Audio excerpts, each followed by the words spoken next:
प्यारे बच्चों, आज हम कक्षा 7 की सामाजिक विज्ञान की वर्कशीट नंबर 34 करेंगे।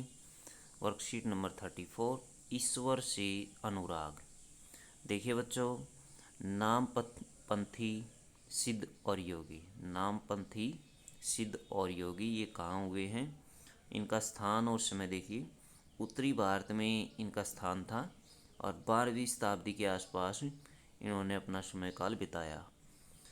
उन्होंने साधारण तर्क वितर्क का सहारा लेकर रूढ़िवादी धर्म के कर्मकांडों और अन्य बनावटी पहलुओं तथा समाज व्यवस्था की आलोचना की। उन्होंने संसार का परित्याग करने संन्यास का समर्थन किया। इन्होंने संसार का परित्याग करने अथवा संन्यास का समर्थन किया। उनके विचार से निराकार परम सत्य का चिंतन मनन और उसके साथ एक हो जाने की अनुभूति ही मोक्ष का मार्ग है। उन्होंने योगासन, प्राणायाम और चिंतन मनन जैसी क्रियाओं के माध्यम से मन एवं शरीर को कठोर प्रशिक्षण देने की आवश्यकता पर बल दिया। उनके द्वारा की गई रूढ़िवादी धर्म की आलोचना ने भक्ति मार्गीय धर्म के लिए आधार तैयार किया, जो आगे चलकर उत्तरी भारत में लोकप्रिय शक्ति बना। काफ़ी लोकप्रिय हुए ये। तो ये चित्र में देख सकते हैं बच्चों, सन्यासी परंपरा इन्होंने अपनाई थी। चित्र में देखिए, ये चित्र में दिखाया गया है। उसके बाद देखिए महाराष्ट्र के संत। महाराष्ट्र के संत स्थान और समय क्या था इनका। पंढरपुर महाराष्ट्र में एक जगह है, वहाँ पर इनका स्थान था। 13वीं से 17वीं शताब्दी के आसपास इनका समय काल रहा। महत्वपूर्ण संत ज्ञानेश्वर, नामदेव, एकनाथ, तुकाराम, सखुबाई, चोखा मीठा। आराध्य भगवान विट्ठल, विष्णु का एक रूप है भगवान विट्ठल, इनका आराध्य देव था। केंद्रीय विचार व्यक्तिगत देव अथवा ईश्वर जनमन के हृदय में विराजमान है।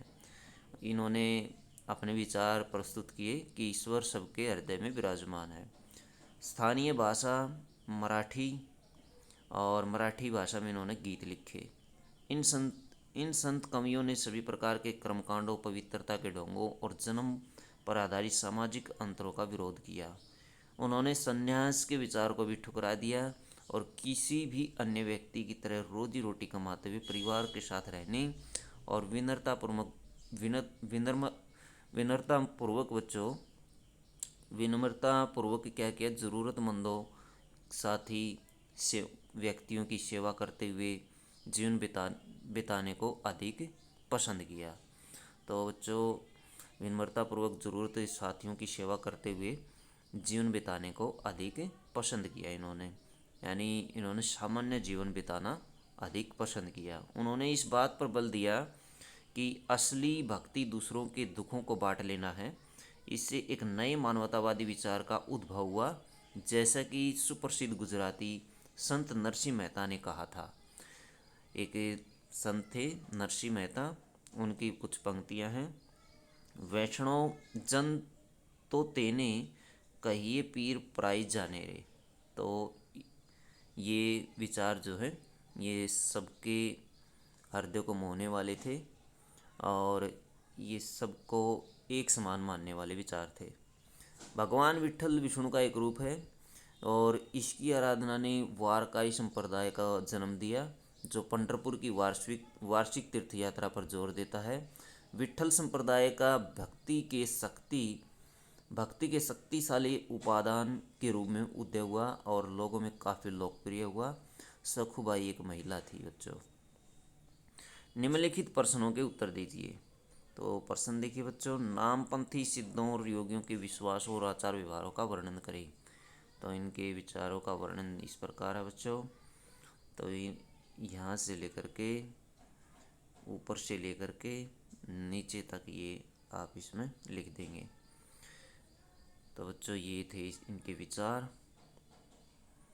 प्रश्न नंबर 2 देखिए, महाराष्ट्र में भक्ति परंपरा का एक महत्वपूर्ण केंद्र कहाँ था। कहाँ पर था? पंढरपुर में। कहाँ पर था बच्चों? पंढरपुर। ये रहा पंढरपुर महाराष्ट्र। प्रश्न 3 देखिए, जाति के प्रति महाराष्ट्र के संतों का दृष्टिकोण कैसा था। जाति के प्रति महाराष्ट्र के संतों का दृष्टिकोण कैसा था। व्यक्तिगत देव ईश्वर सबके मन हृदय में विराजमान है, एक तो ये लिखी। और इन संत कवियों ने सभी प्रकार के कर्म कांडों, पवित्रता के ढोंगों और जन्म पर आधारित सामाजिक अंतरों का विरोध कर दिया। इससे स्पष्ट होता है कि ये किसी जाति पाति को नहीं मानते थे। आगे देखिए, जाति महाराष्ट्र के कुछ महत्वपूर्ण संतों के नाम बताइए। क्वेश्चन नंबर 4, इसमें संतों के नाम आपको लिखने हैं। ज्ञानेश्वर, नामदेव, एकनाथ और तुकाराम, सखुबाई, चोखा मीठा। तो ये वाले संत है बच्चों, ये महत्वपूर्ण संत आप इसमें लिख देंगे। तो बच्चों ये थी आपकी सोशल साइंस की वर्कशीट। अगर वीडियो अच्छी लगे तो बच्चों लाइक करें, हमारे चैनल को सब्सक्राइब करें।